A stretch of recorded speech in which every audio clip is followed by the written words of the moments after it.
Entendes o que estás lendo?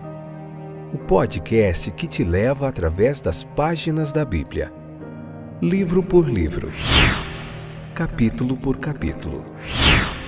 Uma exposição bíblica emocionante.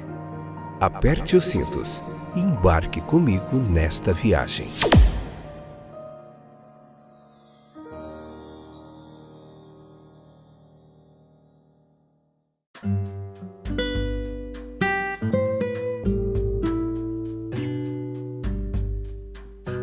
Olá, eu sou o Fábio e esse é mais um episódio do nosso podcast Entendes o que estás lendo?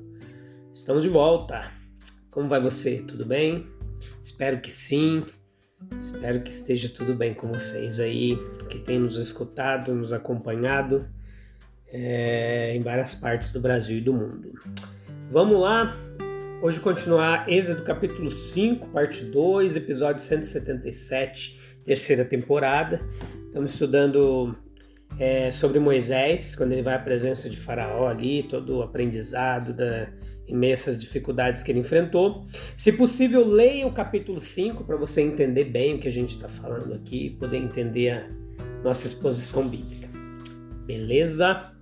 Então Moisés ele foi à presença de Faraó porque o poder de Deus o constrangeu. Ele teria ido a qualquer lugar para escapar da tarefa, se ao menos pudesse fazê-lo com segurança e respeito próprio.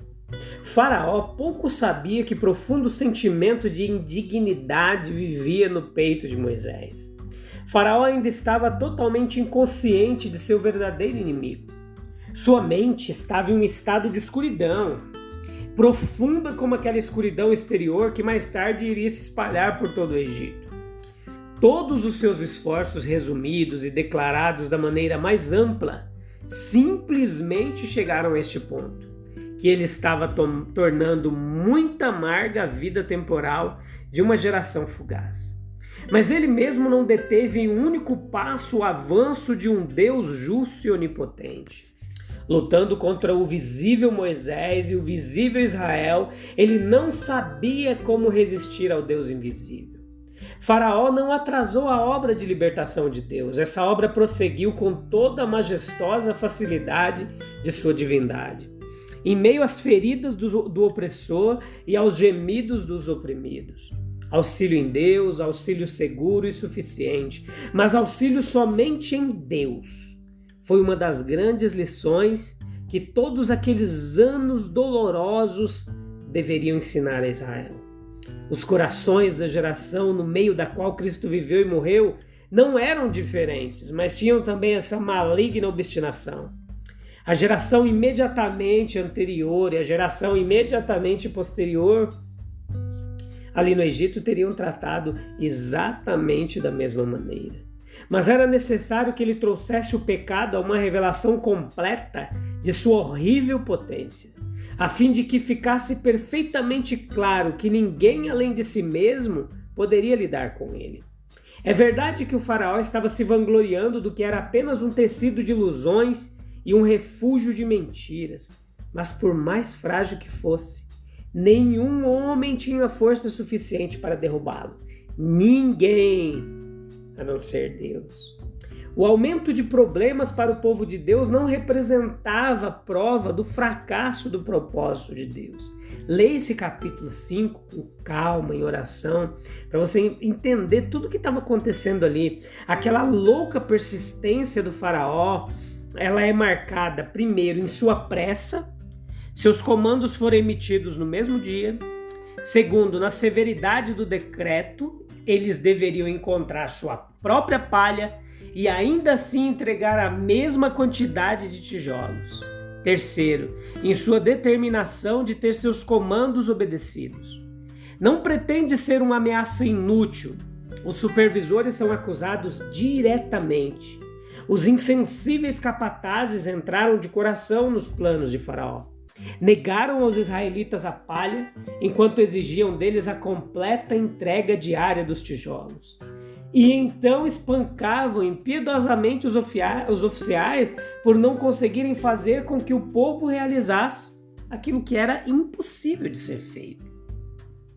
Veja comigo aqui no comportamento de Faraó uma imagem do tratamento que não é incomum de homem para com homem, de um homem para com seu próximo, para com seu companheiro. A sociedade está repleta de tiranos que, como os capatazes do Faraó, exigem o irracional, esperam o impossível, são insolentes, violentos ao fazer cumprir as suas demandas irracionais. O trabalhador, por exemplo, ele é repreendido porque não pode, em um determinado tempo, produzir um trabalho de determinada quantidade ou qualidade. Embora se mostre que a produção na medida necessária vem envolver uma impossibilidade física, por exemplo. Mas a verdadeira resposta, no que diz respeito ao tratamento de Deus para com a humanidade, é muito diferente. O pecador não deve esquecer que se ele caiu e se destruiu, Deus o ajudou. O próprio Deus contra quem ele pecou deseja sua restauração e providencia para ela com que isso aconteça. Ele fez provisão em Cristo, nosso Deus, para a expiação do nosso pecado. Ele não pede nada de natureza espiritual que a sua graça não seja capaz de ajudá-lo a realizar. Então, Deus se apresenta no Evangelho não como um exigente capataz do pecador, mas como seu amigo e salvador. Nada de fazer tijolos sem palha aqui. O servo com os 2 talentos é considerado responsável apenas pelos 2, não por 5. A justiça temperada pela graça é a regra para todos. O grito de Moisés a Deus, ele voltou-se contra o Senhor, para o Senhor. Ele não procurou aliviar sua alma, até mesmo para Arão, seu companheiro. O primeiro passo para ajudar é buscar a presença de Deus. Todo este capítulo está particularmente repleto de ilustrações da ignorância e do erro humanos. Vimos em que escuridão densa estava a mente de Faraó e sob que equívocos absolutos ele multiplicou as tristezas de Israel. Agora, somos apresentados aos líderes de Israel, tratando Moisés com igual injustiça.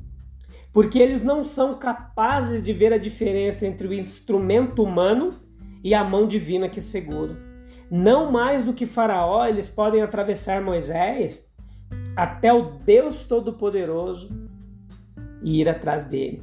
Como diz lá em Êxodo 4, capítulo 4, versículo 30 e 31, que quando o povo viu sinais, eles creram.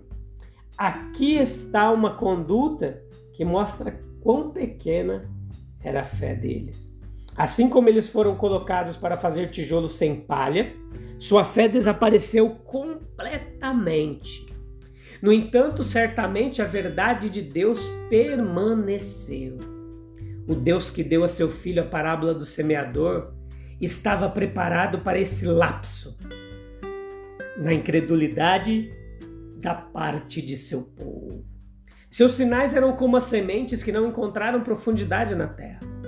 Quando surgiu a perseguição por causa da mensagem de Moisés, o povo ficou imediatamente ofendido. Sabemos pela própria boca de Moisés qual era o seu estado de espírito. Podemos ter certeza de que quando esses oficiais o abordaram, não encontraram provas de indiferença e descuido em seu rosto. Ele deve ter se tornado muito popular logo depois de fazer os sinais, tão popular quanto Jesus ficou depois de alimentar 5.000. Arão, sem dúvida, havia sido instruído por ele a ampliar a história de Abraão, Isaque e Jacó e trazer à tona com o mais ousado relevo os termos das promessas divinas. Assim, a confiança e a expectativa do povo, uma recepção totalmente além de suas esperanças, o elevariam também uma confiança e expectativa ainda mais preciosas por causa de seu desânimo anterior. E agora, ao ver a condição de seus irmãos, esse desânimo de Moisés é mais doloroso do que nunca. Por exemplo, não podemos acreditar por um momento que Moisés se arrependeu de ter obedecido aos mandamentos de Jeová. Eles tinham sido claros e imperativos, firmes em sua pressão sobre sua consciência. A dor das reprovações de Israel já era ruim o suficiente, mas teria sido pior se ele tivesse tentado fugir da prova da sarça ardente. Os israelitas ficaram naturalmente muito desapontados com o resultado da entrevista com o faraó. Os próprios Moisés e Arão ficaram quase tão perplexos quanto seus acusadores, com a virada que os acontecimentos haviam tomado. Mas um deles, pelo menos, se comportou com sabedoria. Os israelitas acusaram os homens. Moisés levou sua reclamação a Deus e revelou a ele toda a dor de seu coração.